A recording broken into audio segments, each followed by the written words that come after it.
There, this is Real Talk Baseball. I'm Carlos Baseball. With me, as always, is Ernie Orange. We have a great show for you guys today. But before we start, we want to say, what's up, Ernie? How's everything going over there, man? Hey, what's up, Carlos? Hey, what's up, everybody? With Real Talk Baseball, we're happy to be here with you guys Monday night. Have a lot of baseball news to talk about, and we're happy you're here to enjoy the show with us. Dude, there's a lot of baseball that's not really relevant, but we're still going to go over it, right? Yeah, it's that September baseball. A lot of teams already kind of made the playoff berths, and then there's those teams that are just kind of fighting for nothing these days, right? You just got a lot of September call-ups, just trying to find the next big star in the MLB.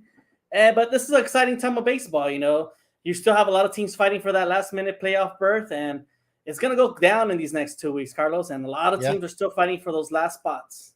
And not only that, there's a lot of series going on that I feel like are really important. We can probably see that in the NLCS or the ALCS, depending on where they fall in the bracket, because it's a different bracket than what it's been the years past. But yeah, we have a good show for you guys today. We are going to go over the weekend series recap. The Orioles-Rays in the AL East this past weekend, which was a really good series. AL wildcard, and we'll talk about the AL, who still has a chance mathematically, right? Because if you're looking at standings and you're looking at the amount of games that are left, do they really have a chance? We'll go over that a little bit. And then the Dodgers won the West, so we'll go ahead and talk about that. The NL wild card is pretty wild, and there's 4 or 5 teams that are in the mix, and we'll talk about the tiebreakers and all that stuff, of course, because it's a little different than what has been in the other years. Ohtani out for the season, and a lot of people are talking about what's going to happen with Ohtani. That's why you're rocking that Angels shirt right there, Ernie. Yeah, I see that. It could be the last time I get to rock it, man. Exactly. So we don't have a did you know, but if something pops up right now for us to talk about it, we'll do it, and we'll do it at the end of the show. And of course, we'll take your questions once you put them out in the comments. And if you're on here, make sure you hit that like button. And if you haven't subscribed, go ahead and subscribe right now and hit that bell. But let's go ahead and start our show with the AL weekend recap, and we'll stop on some of those series, and we'll talk about what happened and what's going to happen, and we'll get a little bit of people on here, so hopefully. So let's go and put the standings up. I'll do it now. Go ahead, Ernie. All right, so the AL Series recap this weekend. We first had the Red Sox and Blue Jays.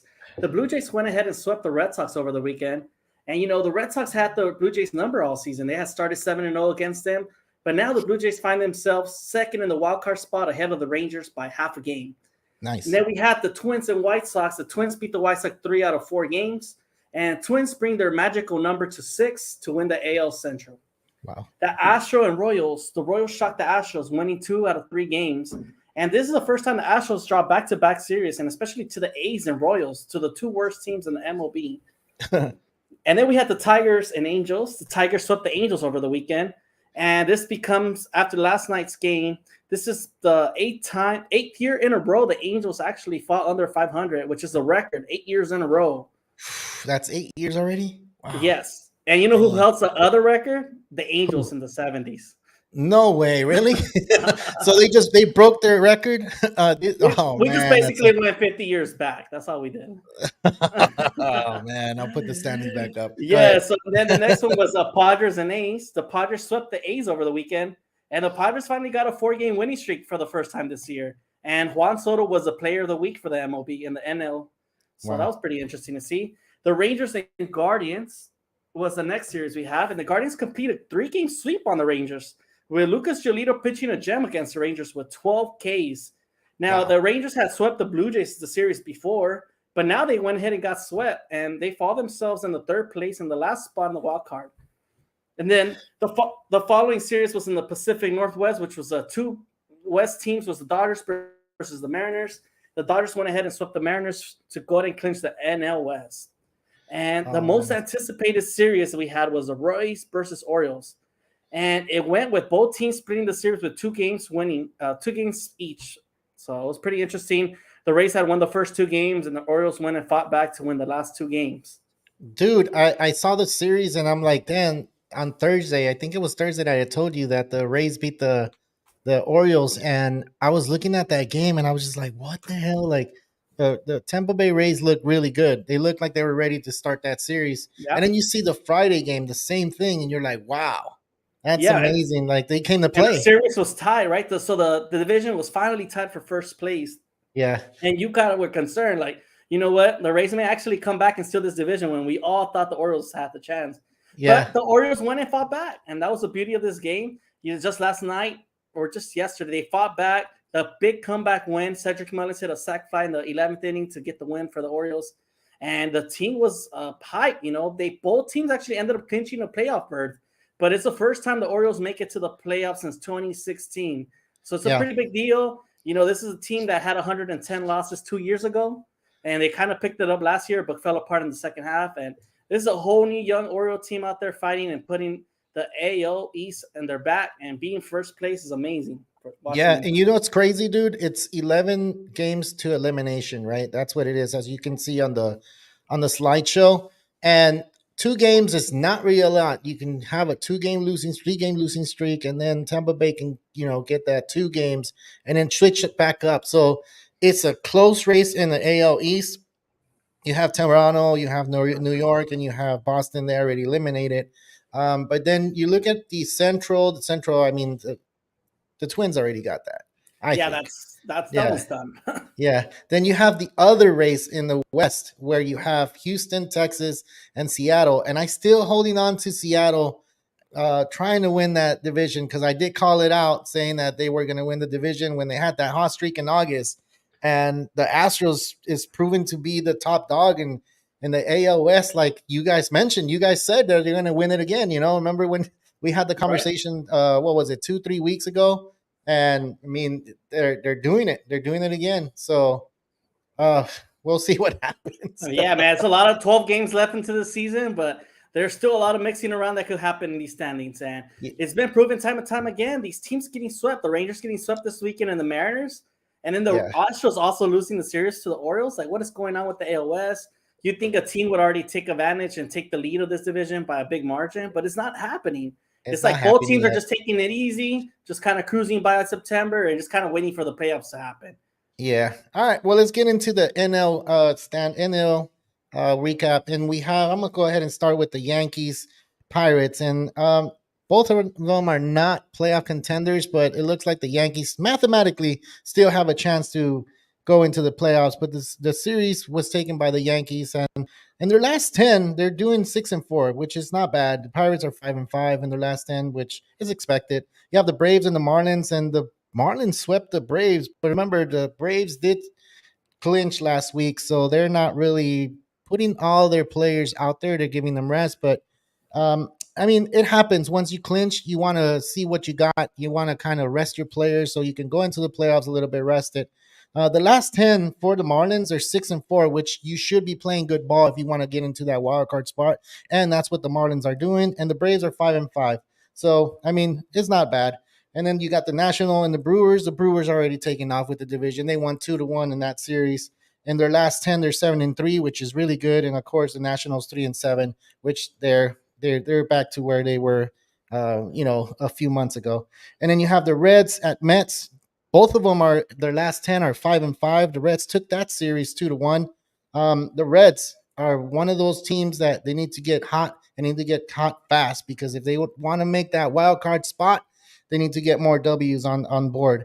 And then you got the Phillies at the Cardinals. Of course, the last 10 for the Cardinals are 5-5, and the Phillies, they haven't been playing good baseball. They're 4-6. So the Phillies did take that series, but the Phillies need to go ahead and continue to play good ball, because those 3 games that are there ahead, I believe it's 3 games. We'll go ahead and put the wild card standings in a little bit later, but they can't go into playoffs playing like that, because remember back in June and then into July, they weren't playing all that great baseball, but they hit, August, the last of July and August, they started playing a lot better. So that's what's going on with them. We go with the Giants and the Rockies.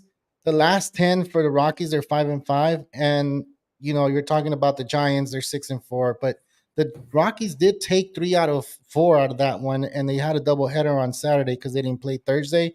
It was a rain out, but the Giants, for some reason, they're still in the mix, and I really don't understand why. Ernie, do you understand why they're in the mix? I mean, what player is out there? They keep fighting, man. That's the beauty of this game. That the team has really no big name players out there.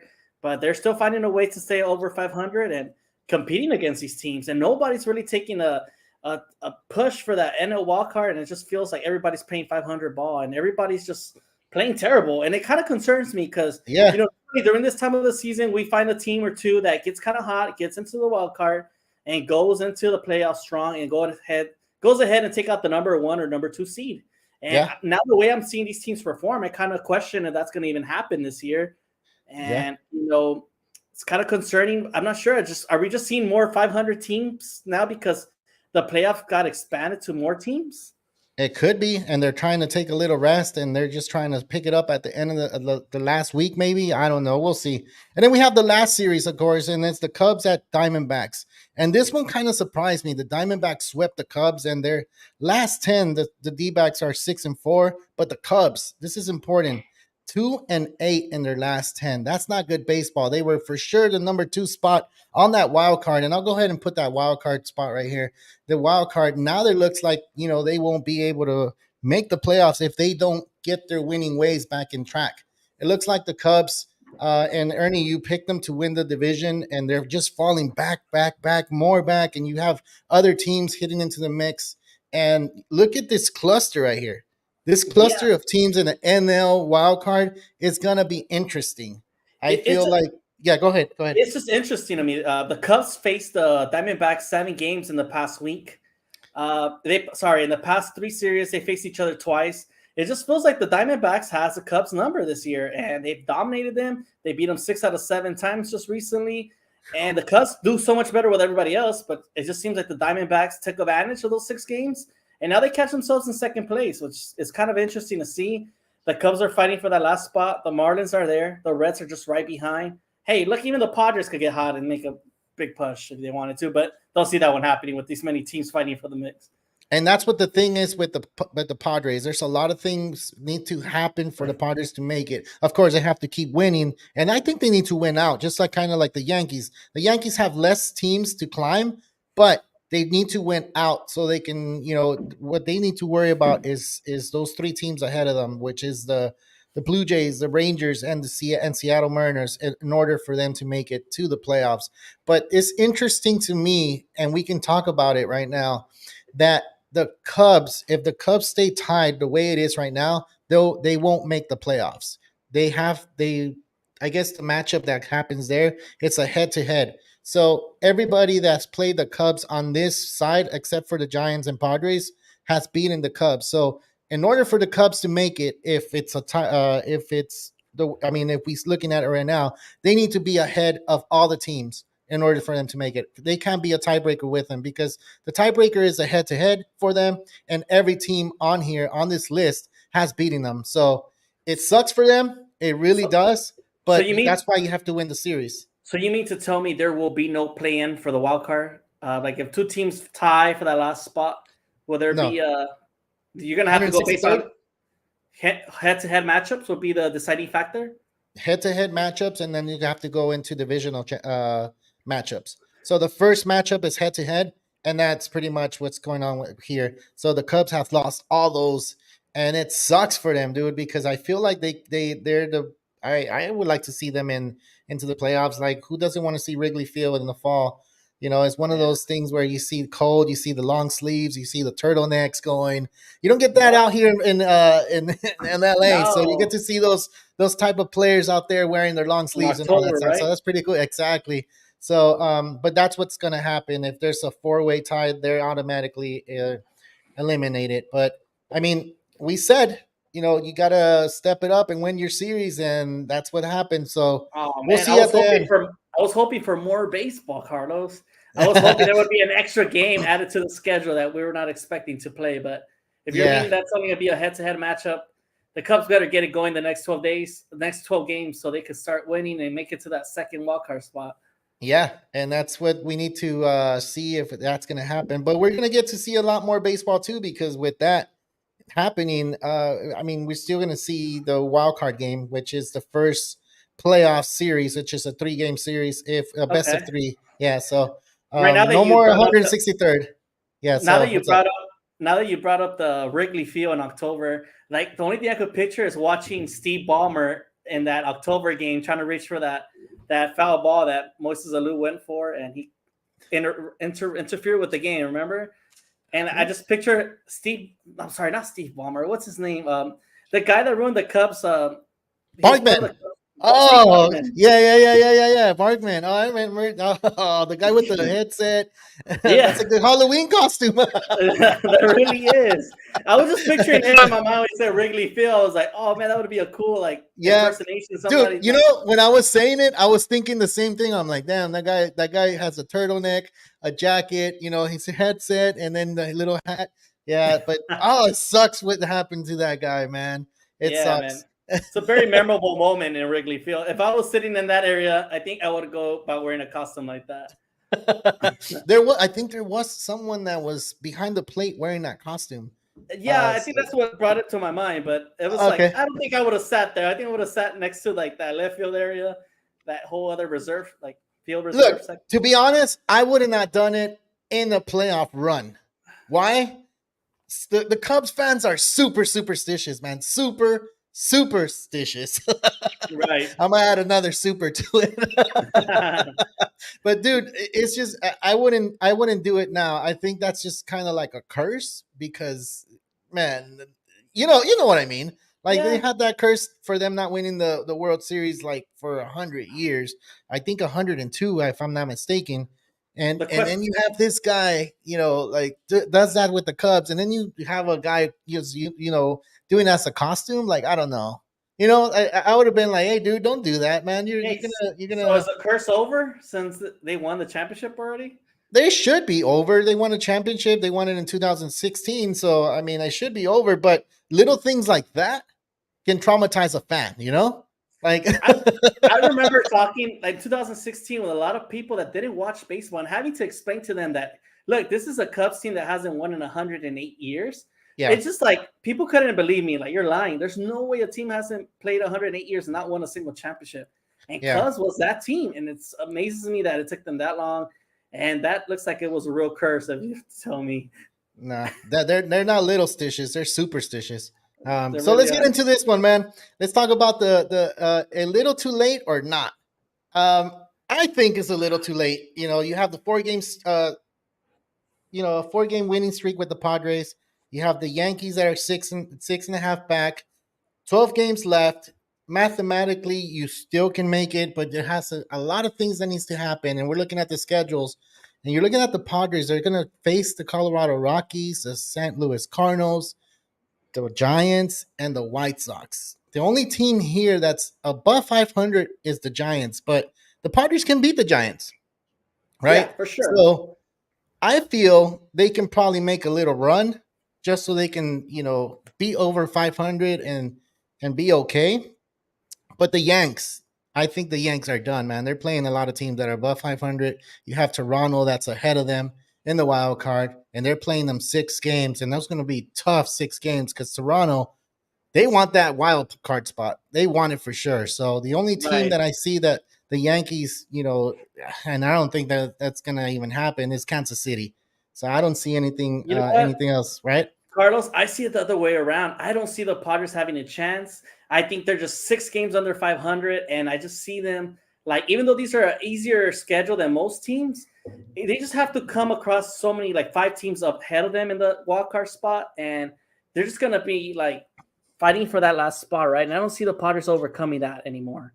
Yeah. Now, for the Yankees, it's a different – even though it's a tougher schedule, if you win 5 out of those 6 games against Toronto, you could climb up way easier on the standings. Having to face Toronto 6 games, that's crucial, Carlos. Like, you could go ahead and drop that lead right now. You know, they're 7 games behind Toronto right now. If you take 5 games, you catch yourself 2 games out of the wild card spot. And then you would just have to face Kansas City towards the end of the series to end the season. And you would take your chances there, if you ask me. Dude, I didn't even think about it that way. That's right. If you take 5 out of those 6, you're back in it. You're back in it. And the way the Rangers and the Mariners are playing, they just got swept this weekend. They're not playing their best baseball. You know, the Rangers just got the news that they lost Max Scherzer. They got Josh Jung and Adolis Garcia back into the lineup today, but it's going to give them some time to get back for the playoff push, right? And I feel like it's a little too late for me right now. And if you tell Yeah. me the Yankees been playing much better ball, and they are 2 games above 500, those 6 games with Toronto is crucial to their schedule. Winning 5 of those 6 games, like I said, they'll push them into 2 games back of the wild card. And you have to sweep the Royals. There's just no way. Like, you have to beat win those 3 games, and then you're back in the mix. Yeah, dude, and it's crazy that you just said that, because it's kind of mind blowing to me that you said that they could beat the Toronto Blue Jays 5 out of those 6 and be back in the mix, and you still have a 3-game set that you can go ahead and sweep the Kansas City Royals. Now you need help from the rest of the league to try to beat Toronto or whoever's ahead of them in that time. But Right.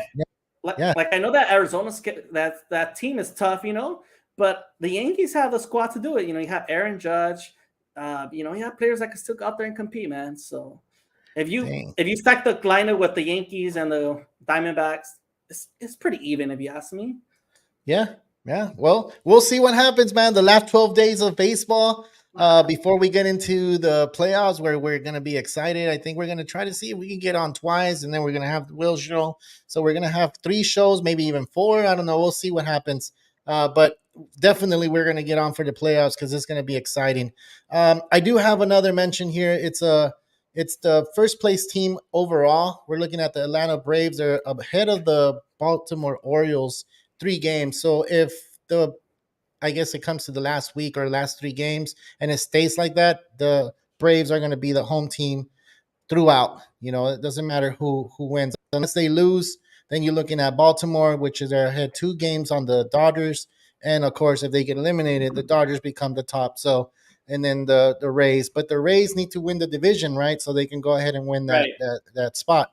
If they're the wild card team, they're still going to be looked at as the wild card team. And that's what kind of sucks to me, man. Like, you have other teams that are not even 90 plus wins baseball team. Right. And I'm talking about the Central. We always talk about the Central. They're not up there, but that's the way baseball is. And that's not just baseball. I think it's throughout the whole sports, right?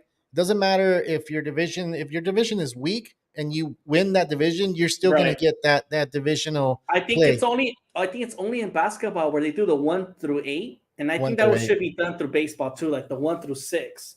If Yeah, you fall in 6, you're in the 6, and it is what it is. it is what But it is.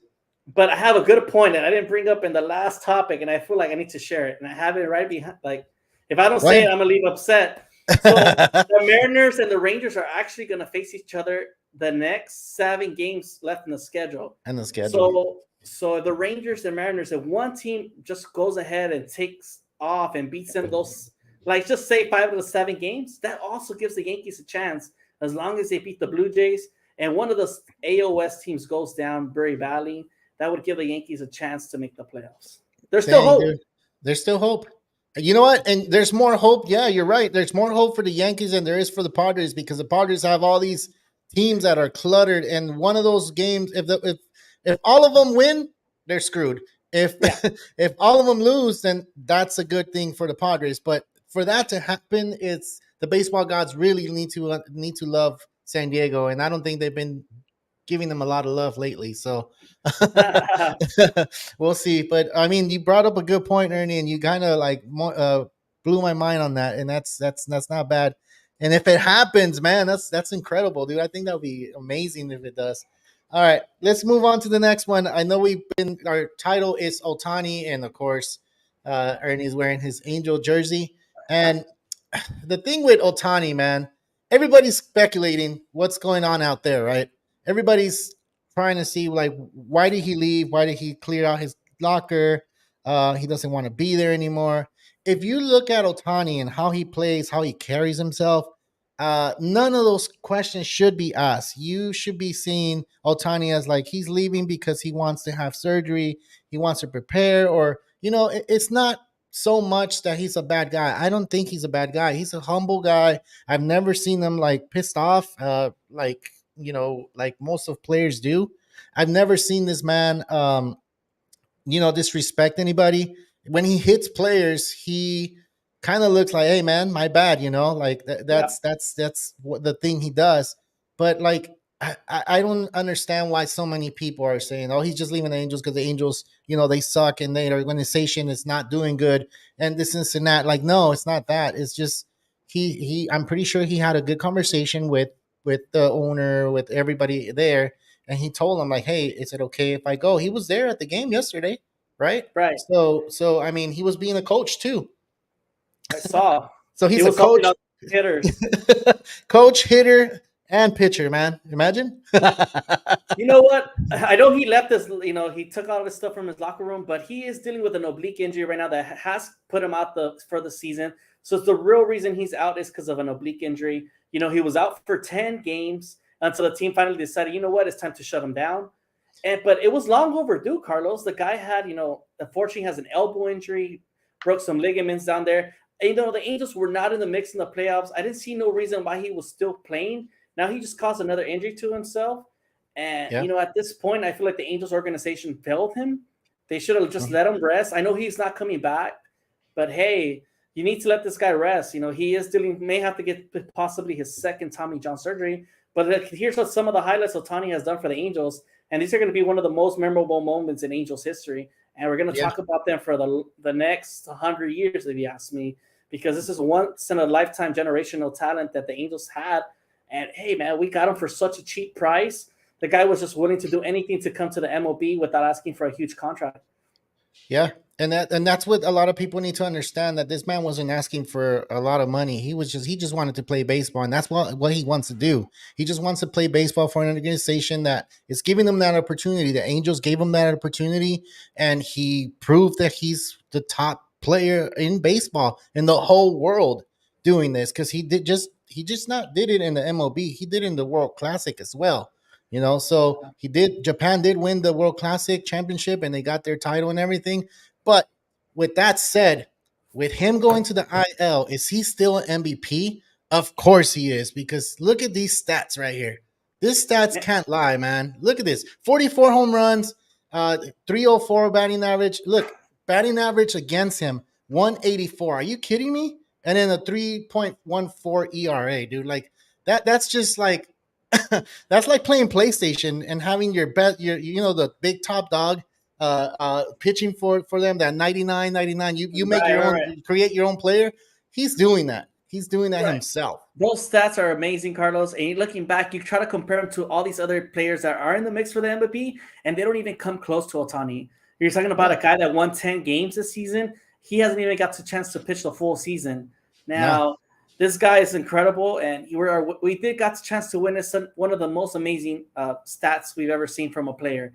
And it's kind of unfortunate that it came down to another Tommy John surgery, possibly. The speculation of him leaving mad, that's not Ohtani like, like you mentioned. Ohtani's a guy that wants to teach the younger generation how to play the game, and it's a great player to look in, look for your kids. You want to show that, look up to, right? So man, it's just a kind of a sad thing to see him go. But as an Angel fan, it is fair for him to wanting to leave and get his big payday. And this free agency is going to be one of the most interesting ones to see. We're about to see a $500 million man getting paid, and what team is he going to go to? That's the biggest question now. And who is going to be willing to pay that money? And I don't know, man. There's a lot of teams in the mix that wouldn't mind having a pitcher and a batter at the same time in their lineup. I know he's out for the next season, but who will you think he's going to, Carlos? I know the Dodgers were the favorites. Are you think the Dodgers still would keep him even though he's not pitching? Dude, I kind of read a lot of stuff on Twitter and of course the sports. Everybody's talking about Ohtani, that the Dodgers are going to get him, and I do see that happening, but I don't see him like rushing for him right away. I feel like they have a good core team right now, and if he's gonna go with the Dodgers, and the Dodgers do offer him that contract, it is a contending team. No doubts about it. It's a contending team. He wants to go to a contending team, so that makes perfect sense for the Dodgers because they want him, and the Angels. I mean, not the Angels. Ohtani wants to go to a contending team, so that matches up. But you're looking at other stories in social media, like the Mets. They're saying that they want to go and get Ohtani, that they're going to be a contending team. As you remember, when they in the trading deadline, the Mets told Pete Alonso that they're 2-3 years away from building up their team again, right? So why are the Mets coming back out and saying, you know what, I'll go and get Ohtani? Like, that makes no sense. They're not a contending team to go to the playoffs because they're not. They got rid of Verlander and they got rid of Scherzer. So I don't see that happening, but they're making so much buzz about it, and I don't like it, to be honest. I don't like it. I don't think Ohtani should go over there because I mean, I don't like it. I don't like it. You know, it's just they're not a You know contending what? team. You're right. They're not. They're not. They're not, and they're in the rebuild stage of their right now. And I know Billy Epler and is the guy, the GM right now for the Mets, but I'm not sure he's even going to keep the job with the Mets going forward after this terrible season. I see him getting fired again, and so I'm not sure if he's going to go to Mets. The Yankees now, they have a lot of contracts out there. They're paying Garrett Cole big money. Carlos Stanton's also getting paid big money, which kind of hasn't produced the most that they wanted for the Yankees. And they got Aaron Judge, right? So now you question, can they really afford him? I know they have a new Japanese pitcher they have on mind, and his name is don't know his first name, but I know his last name ends with Yamamoto, and he's being considered to being offered over $150 million. So I think the Yankees are out of the mix. I think they'd rather go with a guy that could actually pitch next year going forward. But it's either between the Dodgers or Red Sox. And I think the Red Sox are kind of being quiet, not really saying nothing. They kind of traded their pieces in the trade deadline, and you're like, why? If they were in contention for the wild card. You know what? They probably were like, you know what? We don't have enough the roster to win it all this year, but how about we just give these contracts away? And when Ohtani comes free agency, we'll be ready right there to offer the big time money. Yeah, and I do agree, dude. I do agree with the Red Sox too, because there's another player that played in the WBC that's playing for the Red Sox, and they're pretty close friends. So why not take them over there and why not play there? Because the Red Sox do have the money, they have the space. It looks like they're a contending team. They're looking to get better. So if they go ahead and get Ohtani, they are going to go get him to be a hitter and not to be a pitcher because he's going to have surgery.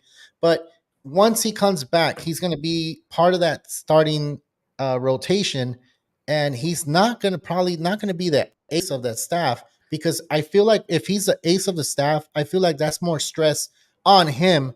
Besides him being a hitter, then you're adding stress to him. So the Red Sox are one of those teams that I feel that he can go to, and the Dodgers. So those are my top two candidates. If there's other teams, I know I said the Braves earlier in the season because I feel like the Braves have some money saved up with all those contracts that are way underpaid. And I'm not saying underpaid to being mean or anything. It's just they just know how to do it. Right. For some reason, the Braves know how to sign contracts and sign them at a good average contract where it's not exploiting, so much money out there. They have enough money to go out and get Ohtani, and don't be surprised if they're in the mix. I just didn't put their picture on here because I just feel like it's a surprise if that one happens, right? So right. So no, I totally agree on that one. They're the favorites to win every year. Yeah. And the way the roster is lined up right now, you would think, why not add a Shohei Ohtani into the middle of your lineup? But I just kind of concerned with Shohei Ohtani's injury now. I feel worried that the Dodgers are no longer going to be the favorites to get him, because I think the Dodgers really needs to focus on pitching going forward. And, with the loss of these big injuries with Dustin May and Gonsolin and the Urias scandal, my concern is that I don't see the Dodgers trying to offer that big money if he can't pitch going forward next year. That's true. Hey, but don't be surprised if he takes a pay cut too, though. Don't be surprised if Ohtani says, you know what, I want a 1 year or a 2 year deal, and then we'll work something out after that. Because like I said, when we were talking about when Ohtani in the beginning, I strongly feel that this man is one of those sweet, by the book guy that he's not going to do you dirty. He's like, I want to get paid for performing 100%. I want to get paid for pitching. I want to get paid for hitting. If I'm only going to be hitting for 1 year, sign me for that 1 year to be a DH. And then we'll work out another contract for pitching next year. And maybe I'll sign with you. So then you can have the Rays. This guy should have two contracts. Exactly, dude. Like, that's what I'm saying. Like, don't be surprised if that happens, because it could happen. So he could be the top player to get paid in anything. But, the first team that's going to have negotiations with him is the team that he had played previously with. So, like, right now, the Angels has that chance to give him that contract. There's a lot of reports that says that they won't. I don't think they're going to do it, but they have that chance. Now, if you go and get that 1 year for Otani signs with another team for 1 year, they have that chance to sign him after that because they know, okay, my medic staff said that his arm is ready to go. He's going to be 100%. He's going to be a little bit older, but it doesn't matter, man. You're going to pitch him and you're going to talk to him, but say, hey, you know what? I just want you to pitch every Sunday. That's it. Yeah. And then take an occasional rest. If there's rest days, and I'm going to give it to you. You need to agree to these terms. So, I mean, a lot of things can go into play. I just started thinking about those scenarios because it could happen. And I feel like this man can do it because he's a nice guy, dude. He's not a bad guy. Right. But I mean, we'll see what happens with him It's as time goes. Just looking at it like, man, this oblique injury kind of messed it up for us fans. We were going to still see another month of baseball with Ohtani. He was probably going to get to 50 home runs, and now, unfortunately, got stuck to 44. And you're talking about he's still the MVP, even though he doesn't play the last month of baseball. And that's who's incredible. Close to him, like Corey Seager and Adolis Garcia, and not even close. They don't pitch. Julio Rodriguez is having pretty good second half. Yeah.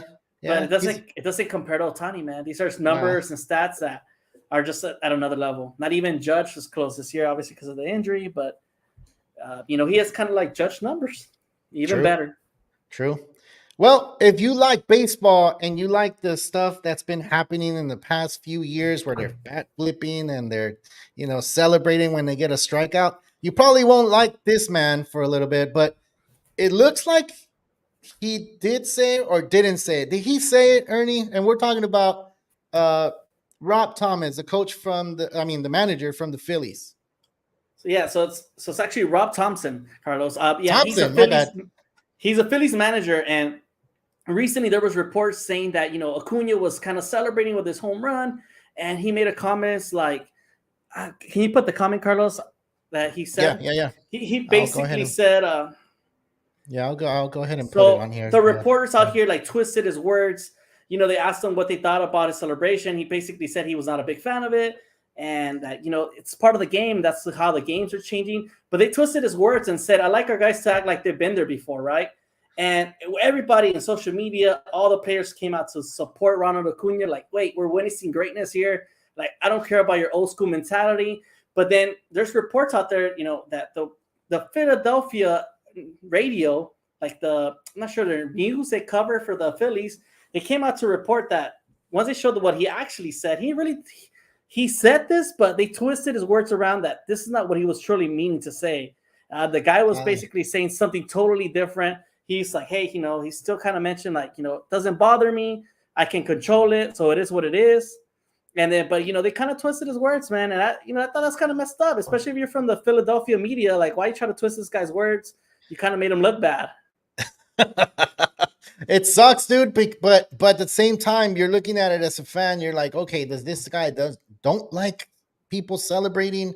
And there's a lot of shows coming out and saying, all right, well, if he doesn't like it, then, do something about it. Strike him out, make him fly out, make him ground out, whatever it takes for him not to celebrate. But then you're looking at other players that celebrate. And I was looking at the podcast, because Mookie Betts has a podcast on Bleacher Report. He every time he goes out to a different stadium or he goes out to on the road, he has people on his show, and whoever is the top dog of that team, like Julio Rodriguez was on Friday for the Mariners with Mookie Betts, and he was, talking about that he likes to celebrate, and he likes to celebrate because it's not to show up the pitcher. It's just the hardest sport in the world. Deion Sanders can co-sign for that. He's been coming out saying that he is still the. I should have put that video. I did see that video you told me about. Right. He says that hitting a baseball is the hardest thing to do. That football was actually one of the easiest sports. But you bring up a good point, Carlos. This guy, make some comments. He's very old school. That's how all these old people are these days, man. They don't like the changes to the game, but it's what makes it exciting these days. And this is what is bringing the new generation of fans to like the game of baseball. So I'm not surprised. I bet, he really did kind of mean it, but in a way it's kind of upsetting that the media kind of twisted his words. And it feels like anything you say these days could be twisted and make you look like the villain out there. Yeah. But I mean, it happened. It happened. He said if he didn't mean it that way, and it sucks. But if he already said it, then stick to it, stick to it and see what happens. But from what I was saying with Julio Rodriguez is he likes to celebrate. If the pitcher celebrates on him, then he knows what he needs to do the next at bat. And if he doesn't get that opportunity to get another at bat against that pitcher, then next time they see each other, that's what's going to happen. But it's all friendly. It's all in part of the game. It's making the game a lot more exciting. When the hitter does hit that home run, they bat flip and they have a bunch of fun and stuff like that. Mhm. But in no way, Julio Rodriguez said that it's a disrespect towards the pitcher. Is one of the things that he did mention on that podcast is the hardest sport in the world to hit a 99, 103, 102 mile per hour fastball, Yep. and you got him and you hit a home run. Like, why not celebrate it? So that's the way to celebrate it, and that's what they do. So I mean, it's crazy to me that a lot of people are not adapting to it. I want to believe that I'm old school. I want to believe that I'm old Right. school, but I do accept the celebrating because I've I've pitched before, I've hit before, and when I hit a home run, I stay quiet and just walk, run the bases. But when I Right. pitch, and I strike someone out, I feel like hell yeah, that's dope. But I try not to show some emotion because baseball wasn't played that way back then. But now look at how they play, dude, and I would love to do that. I would like to not show people up because sometimes it looks like that, but I mean, Right. I don't know, dude. Are you old school mentality too, or you're new school? Yeah, I'm a little bit more quiet. I just do a base hit or whatnot, and I just stay quiet. But looking back now, watching these guys, I'm like, I see why it happens. I was playing basketball with my little nephew the other day. He scored on me, and he thought he was the biggest thing in the world. And I was like, it was just a base hit. Calm down, it was nothing major over here. And Yeah, it was kind of hard to adjust. I was playing a video game with him. He scored a goal on one of the FIFA games. He yeah, thought he was a big shot because he won. I'm like, you just won by one goal. Look, I don't even have this video game. I don't even play video games. And you beat me by one goal there. And it's just a new mentality today. It does make the game more interesting watching it on TV, especially in October baseball. of course. It's just something different and we're just not used to. So yes, I am also part of the old school. I wish I was not, and I wish I could show a little bit of more emotion sometimes. Yeah, and that'll be something that's our kids get older and they can do and they can perform and they can do it for us maybe. So we'll see. This past weekend it was a Roberto Clemente Latinos. I think all Latinos throughout MLB, they're showing their flags, they're showing their pride, and a lot of them wore number 21 for Roberto Clemente. In the previous shows, I talked about Roberto Clemente and how they had the 21 on back of their head. I mean, back of their hat, meaning that they did something good for their community or they help communities out. Because Roberto Clemente did a lot for a lot of people. So not only as a baseball player, but as a human, he helped out a lot of people, and he was a great baseball player at it. So they celebrated these cleats out here. That's you see the Jordans 4s, the black ones and the yellow ones. And I have a question for you, Ernie, and I think I asked you already, but I want you to say it here on the show because it is our show, and we want to have fun, and we want to see who is out there. And if you're out there, tell me which ones would you wear. But would you rock these, these shoes out in the field? Yeah, man. Jordans are the biggest shoe brand out there in the world, and people pay big money for these shoes, Carlos. I'm not sure how much Jordan 4s go for these days. I'm not really a shoe head like that, but I would say I would definitely rock the black ones. Those will be my go-to. I just like the generic black with a little tint of yellow in there, Yeah. and they look like the perfect shoes that go with any type of jersey, if you ask me. So Yeah, definitely dude. would rock those. Aaron Judge and Mookie Betts were rocking them. I should have put a picture, but didn't have time to do it. But yeah, I would rock them too. And I would rock the yellow ones if I was with the Pittsburgh Pirates because the black and yellow Yeah. can't go wrong. Let me post it back up. It's just those yellow ones are pretty dope. As you can see in the back, and you can barely see it. It has number 21. Man, those things will look dope if you were wearing the black and yellow uniform, and the Pirates goes with it perfectly. And it's their Jordans 4. So, dude, that's dope. Hey, we have Ryan Reyes. What's up, dude? How's it going, man? Hey, Uh, thanks for tuning in, man. We appreciate it. yeah, we're just talking about the cleats. If you would rock them or not. If you would, let us know. But Yeah, man. yeah, I These was are seeing a lot of people wearing the gloves too, the black and yellow gloves. It was good, dude. On Friday, It was really cool. Oh, we got Jasper on. What's up, Jasper? How's it going? Hell yeah, both for sure. You will rock both. Oh man. Yeah. See, Ryan said nope, he wouldn't rock these. Oh man. Would you rock some blue and white though, or blue and gray? Uh, Jordans. Some hey, they cleats. could. Hey, man, that would be dope if every team had like their actual color ones. You know, like one for the Yankee team, one for the Red Sox. That Yeah, would be dope. Because I know it the would. Dodgers fans rock these, right? A lot of Dodger fans like to rock the white and blue ones. The white and blue. They have a lot But of white and blue. I know there's what is it? Dang, what's the name? If Ethan was here, who would tell me? Because he's the Jackie Robinsons. There's a lot of okay, people that get those shoes, but those shoes are expensive, man. And I haven't seen the cleats yet. I'm pretty how much are sure those running for, man? right now they're running for 3 plus, dude. That's too much. Too much to have those For a pair shoes. of shoes? And Damn. imagine some cleats though. Some cleats. It Some gotta be cleats. worth more, man. Because they're like Yeah, not yeah. that many out there, you know? Yeah, there's not. And the cleats look nice, look like the Vans. The Vans Right. cleats, those are nice too, dude. I still want the Jackie Robinson, of course, I do too, but they're like plus 300. Nah, man.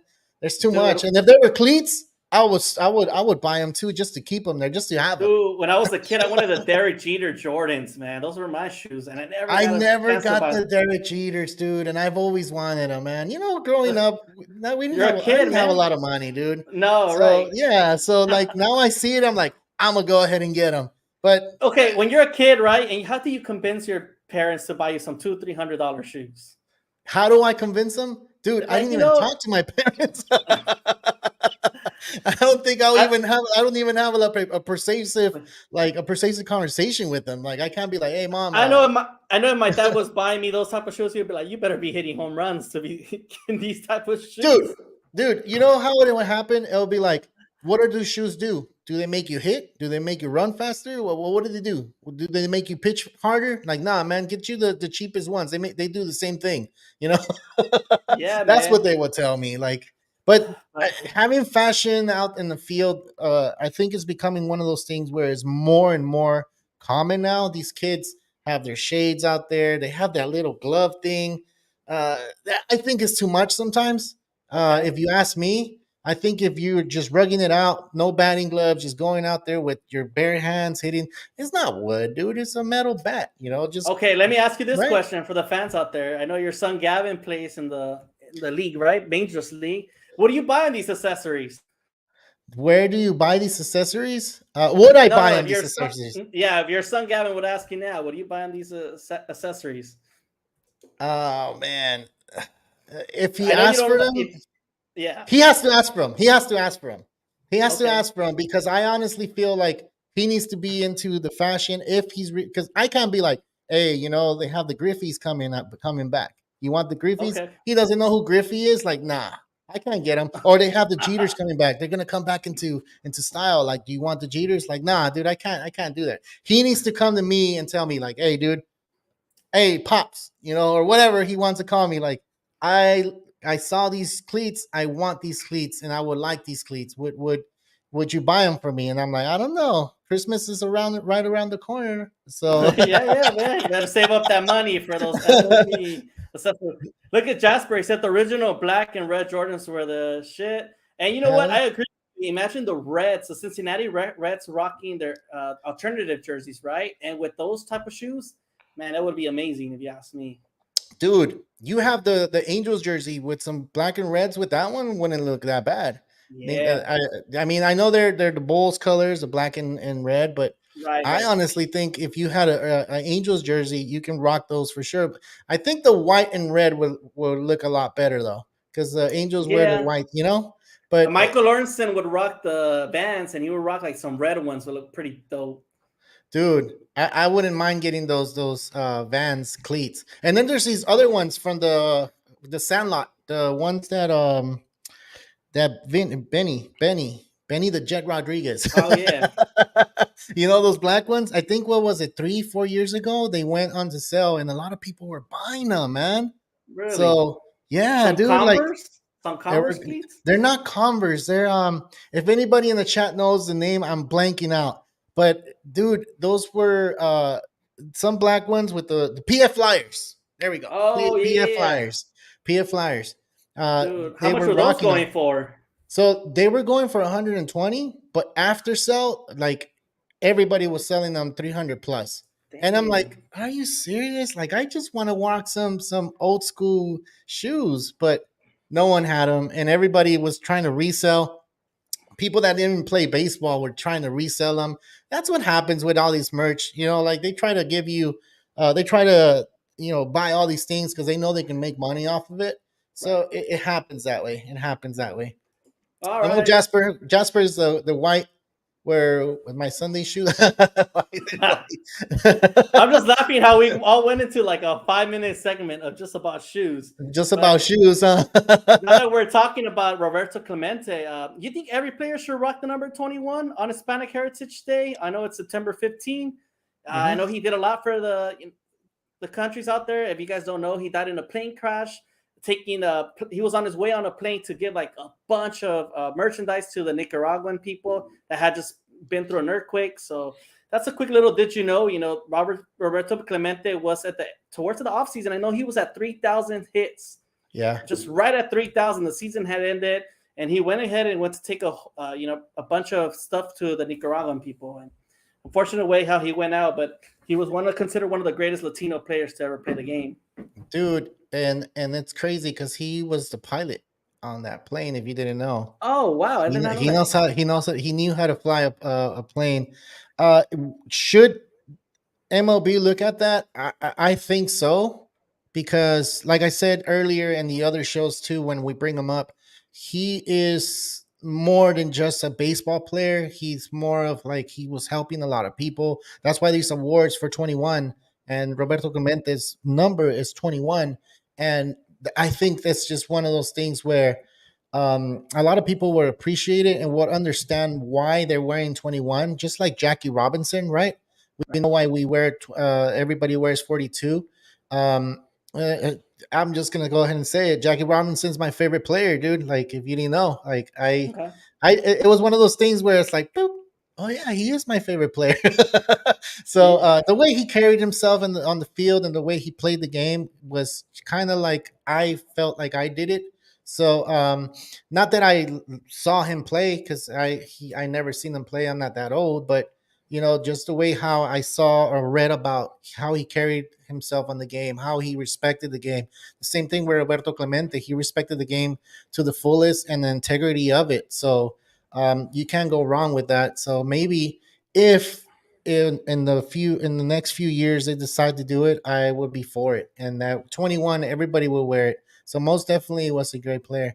Yes, I agree, And it's Jasper. interesting. There was a couple players that did rock the number 21 jersey this season, right? If I'm not familiar, I Yeah. saw a couple Dodger players wearing the number 21, Yeah, I right? think it was Kike. I saw Kike DK. wear 21, and Jason Hayward was wearing 21. Yes. I was So tripping out. Like, wait, I know Jason Hayward's 23. I was like, something's yeah, up. There's yeah, yeah. And you know what? When I saw it, because they didn't have the last name, I'm like, 20. Why is he wearing a 21? And then I realized, oh, why are they wearing the black and yellow number Jordan 4s? I'm like, oh, because they're representing for Roberto Clemente, which was on Friday, which is pretty cool. that was pretty cool, So man. yeah. So what do you think? Do you think that they should wear Oh, 21? oh, definitely. Just make it a whole league wide 21 number. It's only one day. And like, the MLB consists of like a lot of Latino players out there these days. And why not recognize a guy that did such great things for the sport of baseball and the humanitarian causes? Yeah, true. And not only that, I feel like on what was it? I forgot to mention. Adam Jones retired on Friday. He signed a 1 day contract for him to retire with the Orioles. He's only 38, man. He stopped playing at age 33, which Oh, kind of that's kind of early in his career, right? he He did. could He still be did. playing. Yeah, I heard he still wanted to play in that bat. He still wanted to play at least one game so he could One game. retire as a, Oh, on that's a what he said. yeah, kind of Nah, interesting. the Orioles are But like, nah, dude, we can't do that. This is an important series for us. hey, this is a quick topic. We didn't talk about your Dodgers winning the NL West. I know, man. You Well, skipped it. because I don't know. Is it because it happens every year that you're just like, it's nothing new? It's okay. So it's been happening the past 11 years, but Right. it's not that I'm belittling it or I'm just like, oh, I don't care about it. It's a huge accomplishment, of course, but Mhm. you only have one World Series won with going to the playoffs every 11 years, Yep. and it's at that a lot of people are saying, oh, it's not a real World Series championship, it's not a real ring. It has an asterisk next to it, so um do I feel like that's important? Yes, they got to win the division, they got to go ahead and do that, but I think for me, I think they need to go to the World Series. They have to make it all the way to the World Series, or for me, it's not that important. Maybe if they miss out the next 2 or 3 years and then they win the division, then I'll be like, hell yeah, like again. But since they've been going the past 11 years, I think it's expected now for every Dodger fan to feel like, okay, that's important, but it's not as important as getting to the World Series. World Right. Series is where it's at right now because 11 years and you only have one and an asterisk one. Like I don't know, It like just it's sucks, it's man. They went two yeah, years, like they faced the Cubs, they won. The Nationals won against them. They faced yeah, all the teams that win the World Series, Carlos. And the yeah, Red Sox and Nationals, there's word that they cheated, and it's kind of unfortunate for them that Game 7 against Astros, Yu Darvish blowing it up for them. yeah, And it is one series, but one World Series to their name. But hey, man, at least you guys got one. I'll tell you yeah. that. A That's lot of true. fans That's true. waited 30 something years to get that one from 1988. So That's true, and it is true. I was at the World Series. I did celebrate it, but it would have been nicer to be at Dodger Stadium. I understand the circumstances too. I right. understand that COVID was going on. Justin Turner got COVID in the last game. That's why he got out in the seventh or eighth inning, and they Couldn't put even celebrate. he couldn't celebrate, but they still brought him out with a mask. So I mean, it is what it is. But yeah, I think every Dodger fan feels more that they need to win the World Series now. They need to give us another championship. At least give us a championship that says the full season, and that way we can shut everybody up and not take that disrespect of, oh, it wasn't a full season, oh, it was a Mickey Mouse ring, oh, the Dodgers, they still suck. Like, no, they don't suck. They've been going to the playoffs 11 years and they got Yeah. another World Series. So I posed another question to you. Are can the Dodgers take over the Braves this year? And I'm gonna be completely honest, and I feel like they can. They They can. They can can. beat the Yeah. Braves. They can beat the Braves. Are they gonna beat the Braves? Um, Bobby Miller needs to show up because I think it's going to go to a 7 game. If Yep. he shows up in game one and he dominates, for sure they're winning it. If he shows up and they go into like extra innings and the games are tied and they're close, I don't think the Dodgers have enough to do it because their pitching is a little bit kind of not there for me. I know the Braves, their It's their kind of their middle scary, man. their You're middle depend bullpen is not doing good too. So you're um, depending all your money on these young pitching, and then you also have Lance Lynn, an old veteran. Kershaw, he only could really give you those 5 strong innings out there, and then it all comes down to the bullpen. Evan Phillips is kind of shaky down there sometimes. Gratterall is no longer the same guy. And that's yeah, why, in 2020, Julio Urias was a closer at that year because they just didn't trust Kenley Jansen either. yeah, Jasper yeah, saying not this year. yeah. It's just one of those, man. I don't know what's It's going to one of happen. those. It's one of A month those. from now, we're going to be talking about who's going to go to the World Series, which is kind of exciting. And Yeah. we're going to see how it all plays out. But I'm looking forward to it, man. Playoffs, postseason 2023. We'll be And you here know to what, dude? talk about it with you guys. And you know what, dude? I'm not mad with all the people that are saying, "Nah, it's not going to be their year. It's not their year." It's just it looks that way because we're not seeing the big names that been there the years before, and Yeah, we've seen big names with the Dodgers, and they didn't do anything with it. right. Kansas City won with a bunch of rookies pitching. So let's look at that. The I mean, look at Angels, the Giants did too, bro, in the 2010s. exactly, dude. What they So had Madison Bumgarner, that was it, and Pablo Sandoval, like Buster Posey.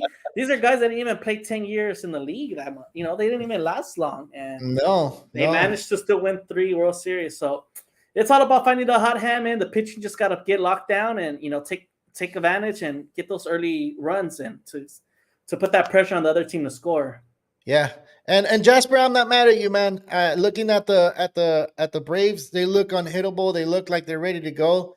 But we did show that the first series that happened against the Braves, they threw all those rookies in there because remember those injuries did happen at the beginning of the season, and then those players came back in the middle of the season, and then they went back into the IL. So those young boys that were pitching in that series at the beginning of the season against the Braves, they won that series, and now they came to LA, and you had the veterans, and they lost that series.